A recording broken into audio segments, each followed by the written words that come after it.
Kelge Salomon, président de l'Union de groupements maraîchers et arboriculteurs du département de la Tangelo Ouest. Je suis le promoteur du projet gestion des déchets ménagers dans la ville de Kelo. Le projet est né suite à un constat à travers la ville de Kelo. Alors, en ce qui concerne la gestion des ordures ménagères dans la ville de Kelo, il n'existait aucune structure chargée d'enlever ces ordures. C'est pourquoi, à travers mon organisation, qui est l'Union des groupements maraîchers, nous avons aussi un volet environnement. C'est pourquoi on s'était intéressé depuis 2012. L'idée d'asseoir, ce projet-là était né. On a eu, n'est-ce pas, à initier le projet. Et suite à l'avis, n'est-ce pas, du Forum international Jeunesse Emploi Vert qui s'était passé à Niamey en juin 2014, j'avais postulé, ma candidature fut retenue. C'est pourquoi ce projet a été parmi les 15 meilleurs projets sélectionnés. Voilà. En ce qui concerne le démarrage de ce projet, après ma participation au FICHEP 2014, j'avais eu le financement après 2 ans. Comme ça que nous avons eu l'idée à lancer le projet avec la subvention de la francophonie le 27 janvier 2017. Ce fut le lancement de ce projet avec le financement ou la subvention de la francophonie. En plus de cela, nous avons eu également le soutien de la mairie de la ville de Kelo qui nous a...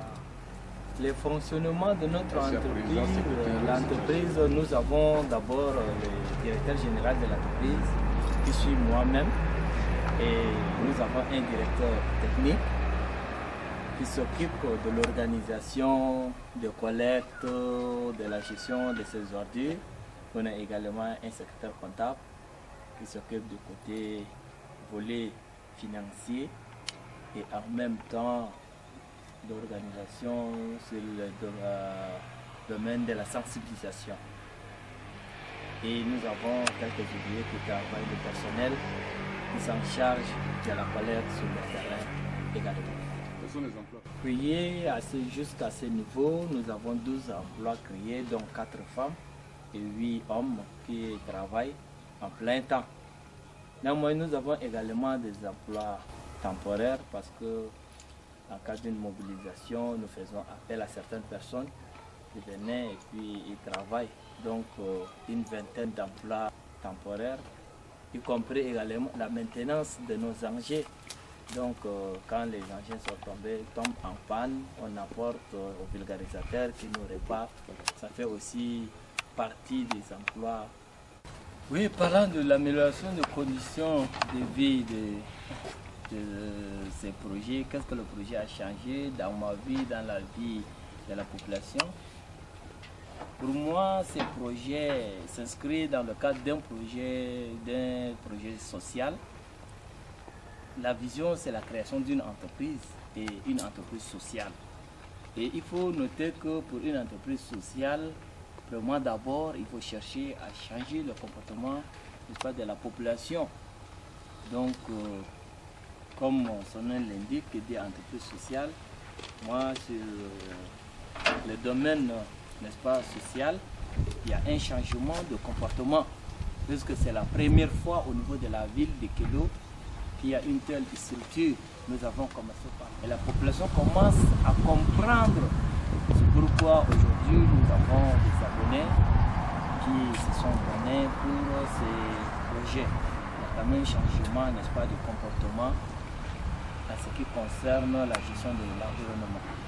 Et maintenant, par rapport à ma vie, alors sur le côté financier, alors on peut dire qu'il y a des changements, mais moi je ne voulais pas étaler beaucoup sur ce côté.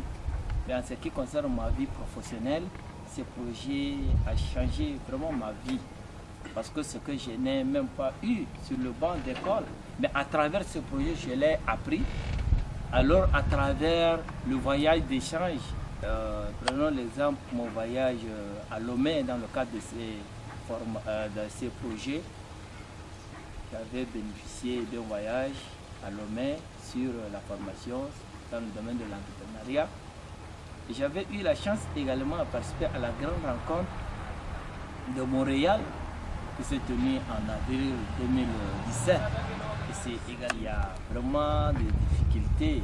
Il y a vraiment des difficultés en ce qui concerne ce projet. Les difficultés est d'abord d'ordre financier, puisque ce que nous avons reçu de la francophonie, ça nous a permis d'acquérir les matériels de travail. Ensuite, comme on a des employés, il faut les rémunérer à la fin du mois. Mais ce n'est pas du tout facile. Si vous voyez les jeunes hommes et femmes qui se sont donnés, c'est un travail volontaire qu'ils ont accepté. Mais sinon, c'est vraiment difficile dans ces domaines-là. Parce que nos engins d'abord ont besoin de carburant. En cas de panne, il faut la réparation. Tout ceci nécessite de moyens. Mais étant limité par nos moyens, nous ne pouvons pas. Dans ce domaine, il reste beaucoup à faire. Et la seconde difficulté réside également au niveau de la population. Il faut encore rappeler que c'est la toute première expérience à travers la ville de Kilo par rapport à ce projet qui est la collecte de déchets ménagers. Et la population est réticente. La plupart de la population, ils pensent qu'ils font la confusion entre ce projet et le projet n'est pas de la mairie. Ils pensent que c'est la mairie, donc tout ce que nous faisons, c'est gratuit. Alors, et là, c'est vraiment difficile et il faut vraiment continuer avec la sensibilisation et il faut faire beaucoup de choses pour que la population prenne conscience.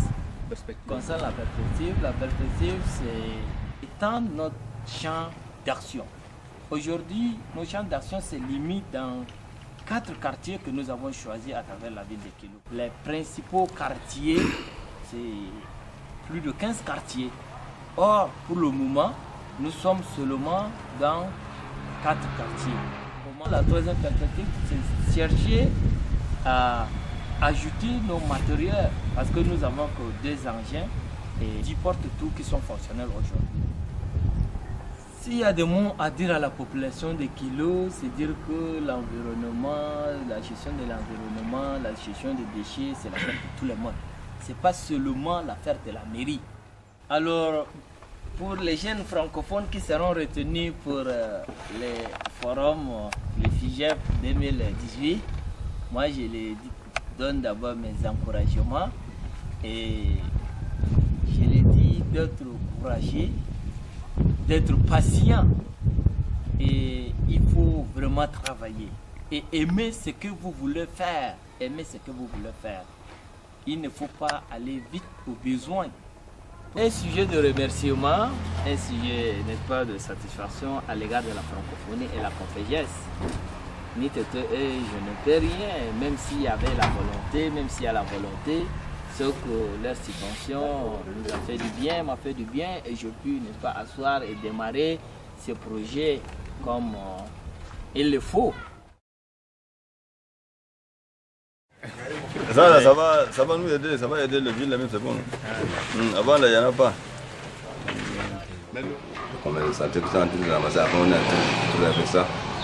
Donc, il y a un moment quand ils sont venus nous abonner, donc on a commencé à ramasser.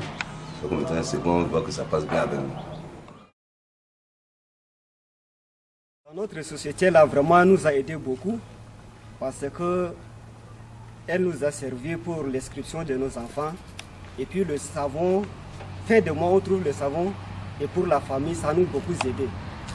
Et c'est pour cette raison que vraiment nous avons félicité beaucoup aussi, nous avons remercié aussi beaucoup à la fondateur et ce qu'il a fait là c'est bon.